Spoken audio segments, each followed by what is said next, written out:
अस्सलामुअलैकुम viewers, welcome to Ishar tasty food. आज मैं बनाने जा रही हूँ मीठी टिकिया, जो ख़ासकर रजब के महीने में बनाई जाती है, लेकिन आम दिनों में भी जब आपका दिल चाहे आप बना सकते हैं। इसको किस तरह बनाया जाता है, तो चलते हैं रेसिपी की तरफ। सबसे पहले मैं इसके इंग्रेडिएंट्स आपको बता दूं। ये मैंने आधा किलो के करीब मैदा ले लिया है, 1 पाव सूजी, 1 पाव पिसी हुई चीनी, 1 कप दूध है, 1 टीस्पून इलायची पाउडर है, 2 टेबलस्पून तेल है सफ़ेद और 3 टेबलस्पून घी ले लिया है मैंने। तो सबसे पहले हम इन सब चीज़ों को मिक्स करेंगे। तो ये मैंने 1 कप डाली मैदा, तो इसी हिसाब से 1 और कप डालूंगी। 2 कप के हिसाब से मैंने मैदा लिया आधा किलो, 1 पाव सूजी ले ली और ये पिसी हुई चीनी है 1 पाव, इलायची पाउडर, तेल। ये सब चीज़ों को अच्छे से हमें मिक्स करना है। असल काम है आटा इसका, हमें इसका आटा अच्छे से गूंदना है। हर चीज़ प्रॉपर मेजरमेंट करके ही डालना है। कोई भी चीज़ इसमें कम ज़्यादा होगी तो ये बिखर जाएंगी, सही नहीं बनेगी। ये मैंने अभी थोड़ा सा घी डाला है, थोड़ा थोड़ा करके घी शामिल करूँगी। इसको अच्छे से मिक्स करेंगे। असल जो मेहनत है वो आटे में ही है। आटा आपको अच्छे से गूंदना है और हर चीज़ को अच्छे से प्रॉपर तरीक़े से मिक्स करना है। अब हम मिल्क थोड़ा थोड़ा करके ऐड करेंगे और इसको गूंदते चले जाएंगे। आपस में सब चीज़ें मिक्स होती जाएंगी। थोड़ा थोड़ा करके डालिएगा, एक साथ कभी भी मत डालिएगा। ये देखें, मुट्ठी में लें तो आटे का बनना मुट्ठी में आना शुरू हो रहा है, सिमट रहा है, तो इसका मतलब ये सही प्रॉपर तरीके से मिक्स हुआ है। अब ये अच्छे से गूनेगा। शुरू में ये चिपकेगा, लेकिन जैसे जैसे ये सेट होता जाएगा तो ये हाथों को छोड़ना शुरू कर देगा, चिपकेगा नहीं।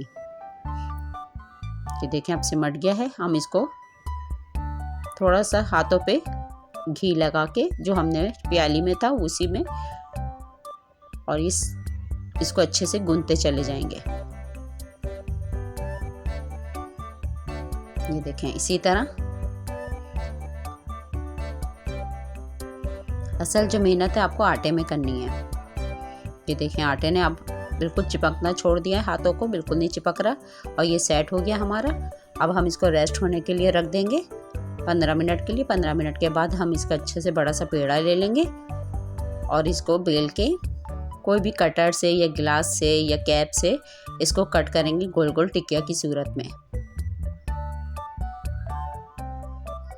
ऑयल हमने घी को गर्म होने के लिए रख दिया है। लो फ्लेम पे हम इसको बनाएंगे।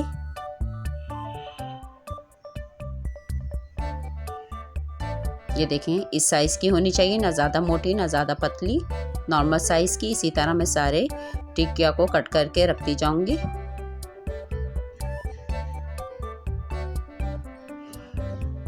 घी देखें गरम हो गया है। ये देखें हमने डाल दिया है। इसको बिल्कुल शुरू में स्पून टच मत कीजिएगा, ये टूट जाएंगी।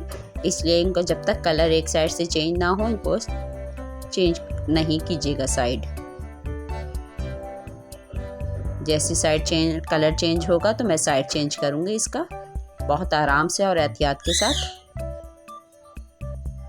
ये देखें कलर चेंज होना शुरू हो गया है। मैं आराम से चेंज कर रही हूँ इसका साइड। इसी तरह मैं सारी टिकिया डालती जाऊंगी और फ्राई करते जाएंगे। बहुत मज़ेदार बनती हैं। ये देखें जो जो ब्राउन होती जा रही हैं, कुछ मैंने लाइट ब्राउन और कुछ डार्क ब्राउन फ्राई किए हैं। इसी तरह आप निकालती जाएं और मैं इसी तरह सारे फ्राई करके फिर आपको दिखाऊंगी।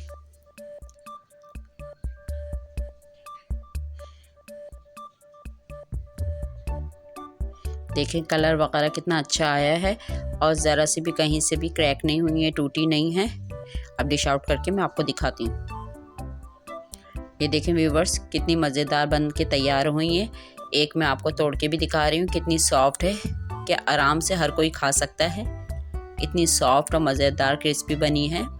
तो आप इसको ज़रूर ट्राई कीजिएगा। आपको मेरी वीडियो अच्छी लगी है तो इसको लाइक कीजिए, शेयर कीजिए और मेरे चैनल को सब्सक्राइब कीजिए। इंशाल्लाह नेक्स्ट वीडियो में नेक्स्ट मज़ेदार रेसिपी के साथ हाज़िर होंगी। जब तक अपना बहुत ख्याल रखिएगा, मुझे दुआ में याद रखिएगा। अल्लाह हाफ़िज़।